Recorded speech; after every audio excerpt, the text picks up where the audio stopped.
paka Bikita mashoko Bikita chiri kuti tani kune murume ane mukadzi wake ne mhuri yake. Yes. Ane muning'ina wake akazvitakura. Murume ane mudzimai ne mhuri asi ndiye ane muning'ina akazvitakura. Murume kuti mudzimai iye sekuti inini ndine muning'ina wangu ane mudzimai wake akazvitakura. Okay. So mukoma vanoti muning'ina ane mukadzi akazvitakura vane umwe mwana wavainaye first born yawo. So mainini vakaenda kumba kwa baba mukuru nemwana first born kuda kunosiya kumba kwani baba mukuru. Kwa baba mukuru ndobva vaenda ikoko. Vasvika ikoko ndobva vasiya foni mumba mainini ndobva vatorana nani namaiguru vachibva vaenda kwavakaenda. Vaenda ikoko anditi vasiya mwana wavo first born mainini. So mwana ari kuti ndoda kutamba makemu pafoni ya mama vake. Baba mukuru akati no problem, chiunza ndikuvhurire foni ya mama vako ndikusiya uri kumakemu. Murume nemudzimai vakaroorana. Yes. Asi murume ane muning'ina ane mudzimai akazvitakura. Vamwe nevamwe vari kumba kwavo. Mainini vachibva vaenda kumba pamukuru namwana wavo akazvitakura. Vachibva vabva pamba namaiguru vasiya mwana nefoni anditi. Yes. So mwana uda kutamba magame pafoni ya mama vake. Okay. Right. Bamukuru vakuvhurira mwana magame kubaya kako vari pakati pekuvhura message yabva yapinda. Message yakapinda mufoni Zimbabwe yamainini.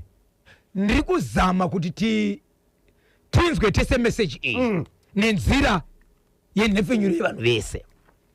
Message iyi iri kuzama kutaura kuti tichakwanisa here kusangana pasuva ranhasi kuti tiite zvatakati tida kuita. Asi nyaya iyi yaive yokusangana kwemurume nemukadzi. Okay. Iri message but yakanyorwa nenzira yemashoko asingatauriki, asi ndiye kusangana kwevanhu murume nemukadzi. Mukoma bankuru vachibva vaona message.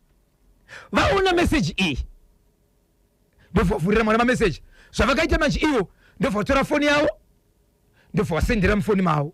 Vatora mufoni mavo ndobva vavhura message mufoni yamaiguru mainini ndobva vatora piki rekuti zviri kuonekwa kuti message iyi ndiri kuiverenga mufoni yerudzi guru. Okay. Ndobva vatora kamera video rekutarisa kufront vachiverenga message nekuseri kwefoni vachitora message. Ndobva vatora zvakare screenshot ndobva vachienda mufoni mavo vachizama kuita zvese zvokuti zvizooneka kuti zvabuda ndobva vachengeta. Mainini vatsoka ndobva ivo pavakaona message ndobva vaidelita mainini. Aiwa mainini havasi vakadelita. Okay. Ivo baba mukuru pakapinda message vachibva vaidelita mufoni mamainini. Okay. Ndobva ivo vasara nemessage ivo nezviratidzo zvokuti vatora foni message iyi mufoni yamainini ndobva vanyarara. Mainini vauya ndokuwapa foni mwana achibva sara semwana wangu yakuzosiya. So bamukuru zvinezvo vari kuti ivo Zimbabwe zvandakaona zvini zvoti mainini nemunhu uyu vanototamba vese vanodanana endi vachisvika pakuita chivi chemurume nemukadzi apo vakazvitakura. So nemessage iyi ndibvunze mainini here, ndiudze muning'ina wangu here, ndofanira kuita sei?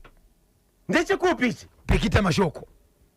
Vakaziva here namba yakatumira message iya yanga yakasevwa? Vakaichengeta. Yakasevwa here namba iyi? Aiwa ina kusevwa but vakaichengeta neprofile pic yemessage pakava message yachona profile pic yemunhu wacho akatumira message zvakare vakavhaitora zvakare. Okay. Vanayo kunze kwemessage yakapinda mwana achitamba magames pane here mamwe messages anga aripo pamusoro kuratidza kuti vanhu ava vanotaura vese?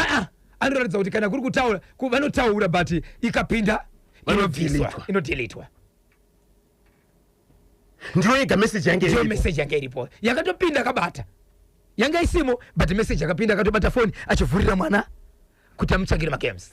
Mazuva ano tinoziva kuti mafoni anenge ane mapassword. Foni iyi yange isina password here. Yange isitorine baba yakatosirwa mwana akatosirwa achitamba. Achitotamba. But ameno kuti akaenda kupi nekupi kuti achidzokera kwekwe achadzokera. Saka bamukuru wangu achidaka kuti mwana adzokere kumagames. Atambe kumagames. Duma message. Aunza nyaya ndi bamukuru. Ali kuti tani. Ndite sei. Maini ni vane pamwiri. Vakasutakura. Message ritotera kuti vanhu ava vanotoshare. Vanoita zvese zvinoitwa nemunin'ina wavo semurume nemukadzi. Mati message yange yakanzi kudini? Yatoratidza kuti nhasi tichakunde here kusangana tiite zviya ini ndiri kuzama kuigadzisa but yaitori direct message inotaura nyaya idzodzo.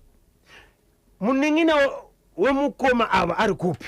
Ari mudzimai uyu ariko kubhikite koko. Okay. Zvakaitika rini? Zvane 3 days zvaitika. Saka kuti mainini paukatora foni havana kutomboziva kuti message yapinda yakangoverenga message ndokutora sezvinodiwa ndofadzirita. Zimbabwe munoti kudiniko neichi? Rachel Chauke apitira kamustudio ndo chatofana kutanga nacho mangwana. Chimbochidigestai chimbochifungai chimbogarai nezvacho tobva chatachisimudzira kamangwana patichodzoka kapa chemuti naora za 9 o'clock. Alaivo iwe sabhuku tamba oga paMB Transport arachipata chemuti ngaudze mufana wake because pamuviri apo anogona kuti pasire pemunin'ina wake ndinonzi sabhuku tamba oga paMB Transport. Atamba oga atenderereka. Yakaribeje siti murume uyu vanhu vaizara mukati ende makore acho vakasingadzoke. KB naBosho chingosvika ina 1 ndini ndadaro ndinonzi Rasa Chigarira ari kupiko.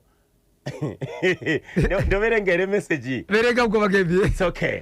Dzungu rine Caps United so kokungoti wiki rino matimu mahombe hanzi takaridzwa inini zizvangu mudhimbare toonana kuground musi weSunday ndinonzi Joshua Mazadza mukomana wechidhindo nganganga paBorodale paWichdon. Dzungu rine Caps United so ine zizvangu ndanyarara. Okay, sanganai kuground musesandiko. Sanganai kuground mupedzerani na 4 o'clock. Isu National FM tinenge tikupai live mutambo wacho kune vese vasiri kuenda kuground asi huya uzozvionera wega. DNA test apo ngaudze mufana wake ndinonzi proper Heathcliff pamajecha paNewman. Panoti DNA test kapa ndio zviritaura po paHeathcliff pamajecha paNewman. Amarizatsi anobuda ema-DNA test.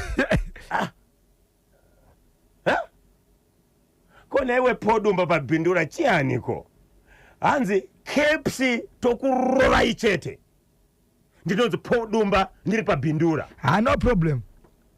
Zvakaitika kumashure zvinoratidza vakawanda so far tisiri pamusoro tisine mbiri yekurova vanhu. It's okay. Chine masofa panze icho ndinonzi maichamwa paVonabo clinic paGlendale. Baba Isapio izvi ndo chatanga nacho mangwana. Ndo chekutanga ichi.